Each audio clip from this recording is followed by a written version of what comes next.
তারপর হচ্ছে আপনার তাসকিন এত সুন্দর বল করে ওদের লাভটা কি? ওরা যে এত ভালো একটা পারফরমেন্স দিয়ে বলটা করলো, ওদের কোনো ফায়দা হয়েছে?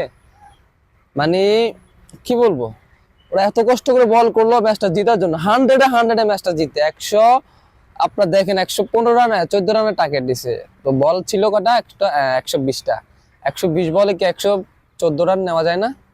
100% নেওয়া যায়। মানে ওরা কি খেলতেছে, মানে ওরা কি মানে ইউএসএ আপনার নামিবিয়া এদের থেকেও কি নর্মাল হয়ে গেছে? ওরা কি দেখে না? নামিবিয়া যদি এক ওভারে 22 রান নিতে পারে সুপার ওভারে, তো সেক্ষেত্রে বাংলাদেশের প্রায় কত বলে আপনার 18 না 19 বলেই 20-21 রান লাগে, সেই ক্ষেত্রে বাংলাদেশ নিতে পারতেছে না। কেমনে খেলবে যদি না আল্লাহ না করুক, যদি কোনো সামনে তো আরো ম্যাচ আছে, তো সেগুলো যদি আল্লাহ না করুক ড হয় ম্যাচ গুলা, সেক্ষেত্রে সুপার ওভারে গেলে বাংলাদেশ খেলবে না কিভাবে? মানে এত সুন্দর বল করার পরও